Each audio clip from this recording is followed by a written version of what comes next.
and then I'll start the stream, which I'm doing from my handset today. Just check. We are on.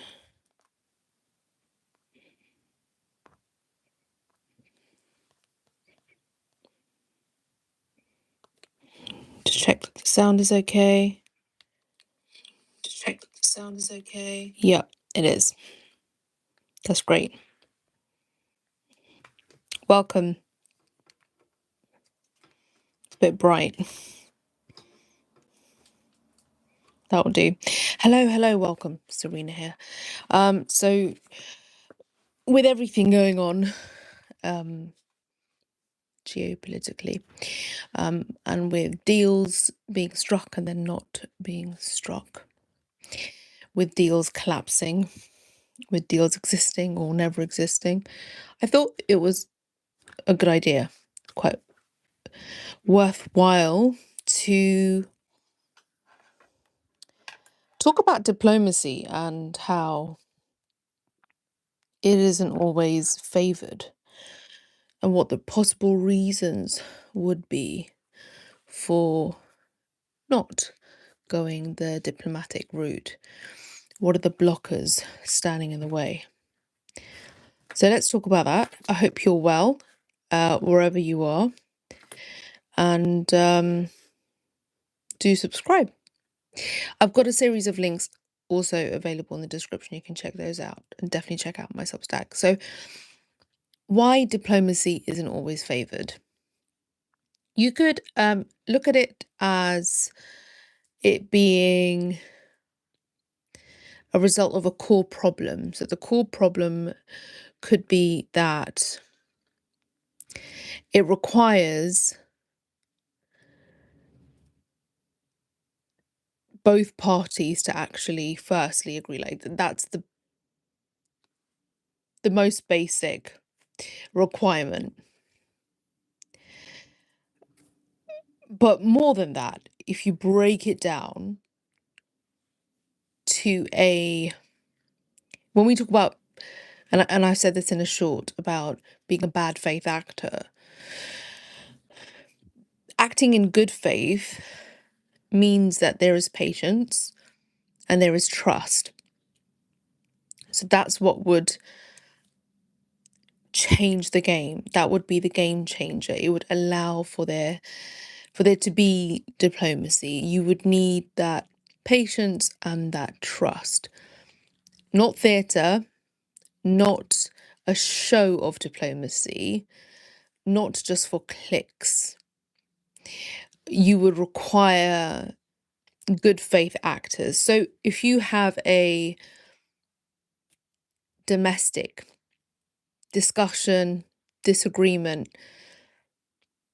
two parties or multiple parties, it could even be a family setting, would be required to not only show up honestly, but even if you had to be guarded, even if you had to be careful because the intentions and the planned actions of those in the discussion aren't always apparent, you would at least need to have patience and a level of trust. Hello, Dana, thank you for joining.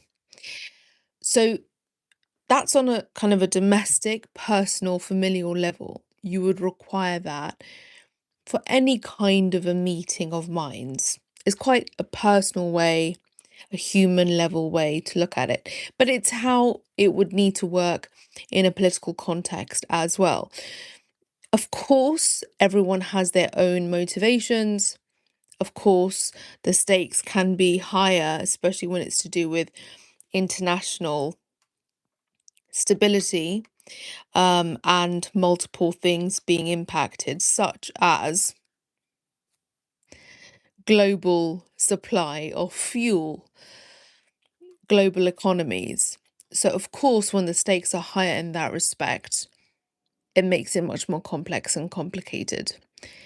Having said that, though, the reason why you would have diplomats, the reason why you'd have ambassadors, the reason why you'd have representatives from different governments or countries is so that you can achieve some level of let's meet somewhere, you know, and for that you need a degree of patience and trust. So we've got that bit out the way. Now, logically speaking, if you don't have that goodwill or you're not a good faith actor, that's where force, domination, those characteristics step in. Thank you for the likes, I appreciate, and do sub. In all my 25 years of being in comms and media, one thing I've understood is that what we hear, a lot of it is for theatre. It's for the spin, and it can be not only disarming, not only distracting, but it could be disarming, especially for other parties who are meant to be at the negotiating table, because the media is used as an instrument to perhaps disarm or throw off an opponent. That's not changed in my years of experience in comms and media. That's not changed. Media being used as a tool in the age of digital communications, absolutely we are now dealing with an insane amount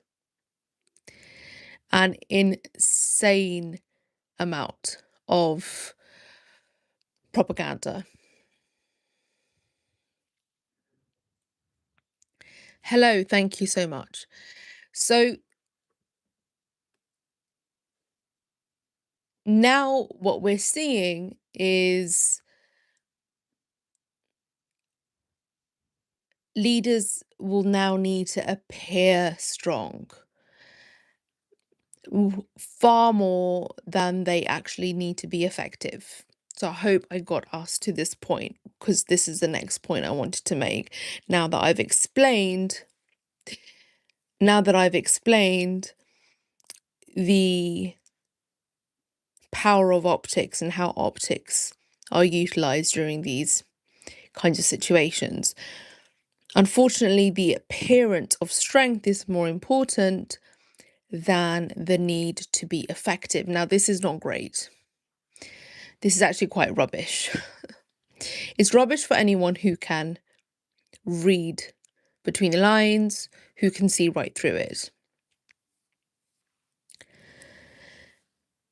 And in that situation, then, if a display of strength is more valuable than being an effective negotiator, an effective leader, compromise is therefore pretty low on the list of priorities. But negotiating gets sold as another story for exposure, to impact the markets, to lead the public down a certain avenue, only to give them whiplash.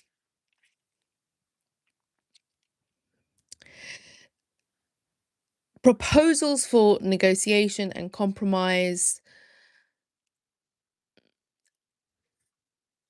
aren't received very well when there are threats to use force being made. And when there are other countries who are refusing to comply with US demands, unreasonable demands that go against concepts of sovereignty and autonomy, then it seems rational and reasonable for a display of strength and force, because the demands haven't been met. These demands are unreasonable. Unfortunately, this is a feature of our politics and our so-called democratic politics, especially when we are in a cycle, a media cycle, where aggression, bravado is rewarded far more than substance and nuance. Another reason why diplomacy fails and people don't go for it. Diplomacy doesn't work when a party, essentially just any one party, just doesn't want the deal. They just don't want to do it. Thank you for the likes and comments. Please do subscribe. They don't want it. So what is it for? If one side has already decided the outcome that they want, talks are then theatre. Talks become theatre. You can take Russia's invasion of Ukraine, occurring despite efforts from Western diplomats, those who are determined to avert war don't always get to decide whether that will actually happen. And those, again, the prerogative of that rests with those who are most eager or even just reluctantly willing to risk it all. If you recall, in the lead up to the Gulf War, it's been reported that the Iraqi leadership had overestimated their ability to amass popular Arab support. And overestimated the sort of Arab unwillingness to accept US intervention. And then you had Kuwait's hardline refusal to negotiate, which then signaled to Iraq that nothing short of force would move Kuwait to compromise. So in that situation, you got mixed signals on every side. And so then there is no foundation for diplomacy because there's mixed signals and there's a lot of presumption. Credibility can also collapse, and that's also when diplomacy will not work. There are negotiations between states that will fail if one side is displaying deceitful behavior, and there are states with questionable reputations who are determined to continue their campaign of action. And this will therefore be very difficult to form or sustain any kind of international alliance or promote policies in any sort of multilateral forum, as we've seen in Pakistan, in Islamabad, that hosted delegations from all sides. You've got a situation where institutions can actually be structurally outdated, which can fail conflict resolution. And you've got examples like the Syrian civil war, you've got the resolve between Russia and Ukraine conflict, preventing the annexation of Crimea, or even have the influence, the impact, the power to end the siege on Gaza. Of course, there are key diplomatic venues like the Security Council that have forums for advocates, representatives to come and deliberate, where diplomats have the space. I mean, they repeatedly just parrot talking points, and any sort of meaningful resolution doesn't occur. So you've got institutional collapse, institutional, uh, I mean, it's farcical. It's, can be argued that the institutions of 1945 were not equipped to even resolve the discrepancies emerging in a changing world. And unfortunately, now the price of that is being witnessed and experienced. Uh, we have institutions that are not up to par. They are not serving international citizens in the way that they're meant to. They're not upholding international laws. I even just did a very basic TikTok today about upholding decency on a micro level.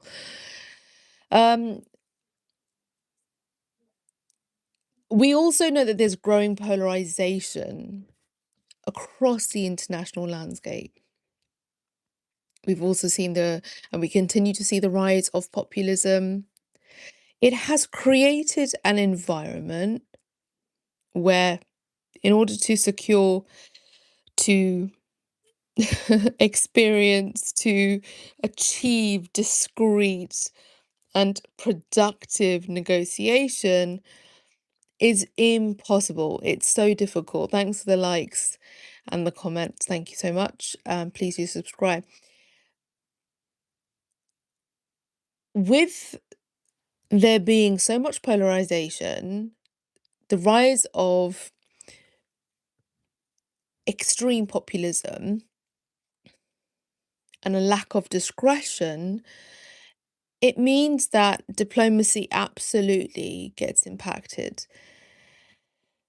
Diplomacy is therefore impossible because diplomacy requires quiet rooms, secret rooms, back rooms, where you can have those confidential, messy, complex discussions and then arrive at points of agreement that then you can publicly communicate. What we see now is delegates attending a negotiation in Pakistan isn't exactly neutral, but in a trusted state. And soon after the failure of the negotiation, you have press conferences being given by pretty key delegates, i.e., the American delegates. And I'm talking specifically about the Vice President, J.D. Vance or Vance. It's this priority given to the media theatre instead of the thought, care, consideration given to the diplomacy behind closed doors in order to actually reach points of agreement. Diplomacy can work. The evidence is there. We know that China has been successful in brokering with others, even between Iran and Saudi.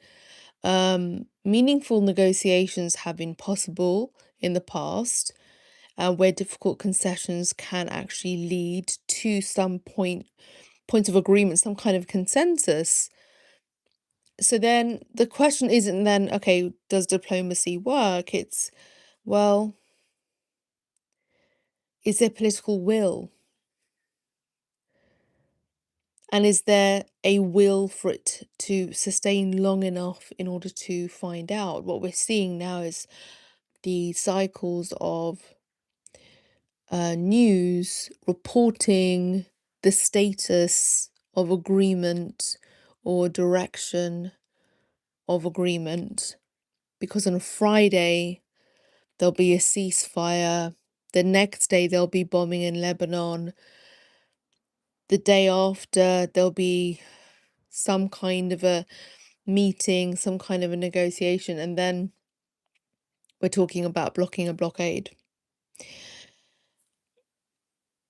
So political will, but also I would say something else, something about international, uh, sort of an international accountability, a desire to be seen as uh,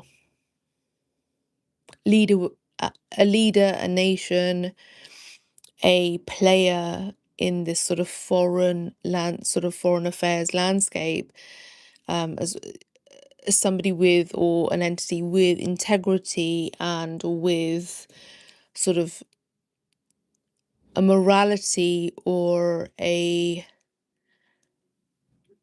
code of ethics that guides it. But what we're seeing instead is something that you would see in corporates, in business. And perhaps that's always been the way and it's all been smoke and mirrors, but can we at least try and perform morality, and trying to be ethical? Can we at least perform it so that we can convince ourselves or others that this is for the betterment of humanity and not just a few pockets at the top whom are more concerned about their legacy, how much they leave. I was thinking about, is it pirates who say, "Oh, my booty," as in not bottom, but um, the treasure or whatever, the gains. There's this really unfortunate place that we all find ourselves in, and that is we are led by not just power hungry men, but also ones who are only concerned with how they retire. And I don't mean retirement as in, oh, I'll stop working. No, it's like, where's my bunker? I've done a piece about the ballroom and the bunker, question mark. But yeah, where's my bunker? Who do I bunk down with? All of that. So, great question from Johnny Hartley. As I wrap this up, thank you. Thank you, Lawless, as well. So the question from Johnny Hartley is, Serena, how do you think history will see Donald Trump's 2026 actions? Whew, which history? The reason why I say that is because I find us, unfortunately, at a stage in this digital communication sphere where history is revised every scroll, and history is also revised to suit the ends of whomever's doing the narration, and whoever cares for the historical account. I think if we objectively, obviously that's a question about an objective assessment and appraisal of Trump's performance. I think that hopefully people will recognize his individualism being the guiding principle for his policy making, his actions in the foreign and international sphere. I mean, foreign affairs kind of thing, foreign policy. I think aside from his individualism, it would be I wouldn't say I wouldn't actually call him cutthroat. I mean, he's not sophisticated, but he's not got that finesse. But cutthroat, no, because I think he flip-flops so much, and it's due to him hoping, waiting, praying. I'm not sure if he prays, but hoping, waiting, praying for the right bidder, the highest bidder, the right deal. He's not necessarily a leader with an innovative mindset, with his own international or national vision. His vision is an individual one, and he wants to benefit the most, whether that's his personal wealth, family wealth, or his reputation and staying out of trouble. So I think, back to your question, Johnny Hartley, history will see Donald Trump's 2026 actions as one of a leader who was frantically looking to preserve his wealth and reputation and his comfortable retirement. Um, yeah. Thank you again, Lawless, for the salute back to you as well, Waz. Hey, how you doing? Trump thinks the world is eBay, making deals, he's out of control. Um, yeah, so I think he's finding himself in a fortunate position where his deals, his eBay deals, um, have stakeholders that are quite happy to go along with them. Either they're guiding those deals or they are also benefiting from them. Um, Lawless also mentions his dementia. Johnny Hartley comes back with his individualism seems erratic attention seeking and knowing no one can stop him. Interesting, you think he's looking long term to protect his reputation. I think that there's no surprise that that also plays a part, whether it's Epstein related, Melania related, anything that's sort of further down the line. There's only so much that we are privy to. I think there will be somebody in his team, or maybe a little part of whatever brain he has, that is concerned about where he could be taken down and what the reputational risks are. Because somebody who is so hell-bent on self-preservation and self-gain will at some point, hopefully, I don't know, at some point be concerned about what people think of them and what are the sort of risks, what's getting in the way of that perception. And that Melania statement was so bizarre. And we know now it's because they will be, I believe the Trumps are, Donald and Melania will be asked to speak on it at some point. I can't give you the exact detail. It's just something that I'm recalling, something I read and heard, but I can't say exactly yet. I will sort of um, look back into notes and that kind of thing and come back with something else. So I know that that's been one of the motivations, most certainly, behind that bizarre statement that Melania made. Um, and again, it was very defensive. It was very much about um her defensive line that I have nothing to do with it. I mean, it would have been helpful for her to at least be given a speech or something written in sort of vocabulary that she's comfortable with and that she uses often. It was clear that that was not the case. Trist says, it's hard to understand, unless you're born in the USA, how pervasive individualism truly is. I think individualism has the rot of it has found its way across these shores as well.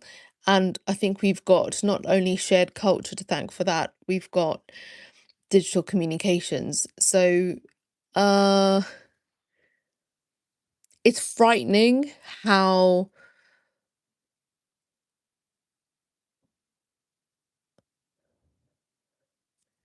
this sort of culture spreads like wildfire through screens that everyone now holds in their hands, including the younger generations. And that's why my nearly 15-year-old still does not have a phone or a tablet. Johnny says, but thanks for that, Tristem. Johnny says, I wonder if he ever thinks long term. He seems so knee-jerk reaction. So long-term strategic thing, yeah. He seems shameless, doesn't seem to care what others think. I'm surprised you seem okay. I'm not okay with him, but what I'm not is I'm not a reactive sort. When I see insanity, I very much see it as, well, of course, this is the system we're in, and this system generates people like this. So I'm not the kind to do shock and awe. At times I'll be reactive and I control for sure, but detesting somebody requires you to be really very much in the bubble of reactivity, and of course I can get that way. But when I am in my analytical mode, I'm not sort of getting dragged into that kind of emotion, and tend to reside in this analytical mode a lot. So that's probably why I might come across like I'm okay with him, but I'm really not. In fact, I'm not a fan of any political leader. I'm not a fan of any political party. It's not that I'm neutral, it's just that I just don't. The only political party leader whom I was sort of interested in, and this is because of my systems thinking background, was Kemi Badenoch, because she was talking about first principles and she was speaking in sensible terms until she wasn't. And then it felt like propaganda and it felt like far right stuff. And it's unfortunate that there will be political parties and leaders who may have a little sprinkling of something that you agree with, and then everything else you're like, hell no. So you can't fully wholeheartedly or even 70% give your support to something because you feel it's a net positive. I don't know right now which leader, which political party in the UK or the US for that matter is a net positive. I'm not I'm not entirely sure because I don't do bandwagons.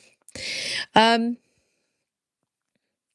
But thanks for that, Johnny. I appreciate it.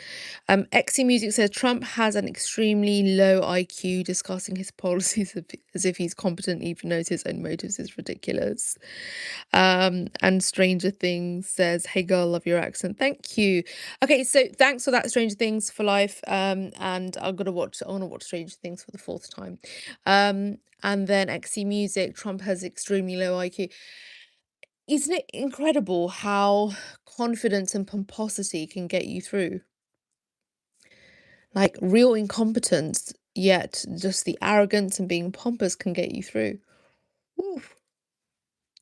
I think if only the more sensible, more stable, more thoughtful, more level-headed, the more rational types of leaders had confidence.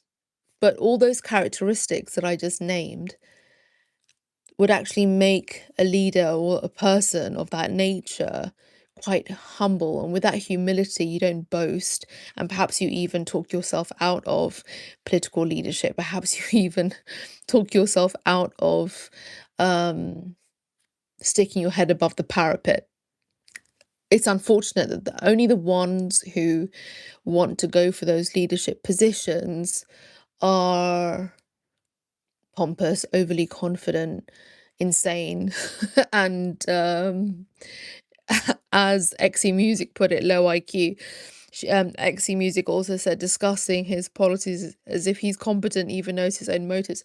Yeah, it is ridiculous. I agree, because his policies seem like his just random meanderings of thought, just so random. It's just his and it's really interesting when he's answering questions, whether it's about the Pope or somebody else, he'll always reply with, yeah, he's not doing a great job, because he's just Trump is on the penthouse floor having to take the elevator down to the lower floors and talk to different levels of staff and managers. That's his entire context. Um, and what he's just he doesn't have any other there just doesn't seem to be any other ability. There aren't any other competencies. There just aren't. But thanks again for that, XC Music. John Hartley said, it's so strange, a funny contradiction. You seem very analytical, but I've switched that off for him when actually he is more of a threat than many things you'll be actually worried about.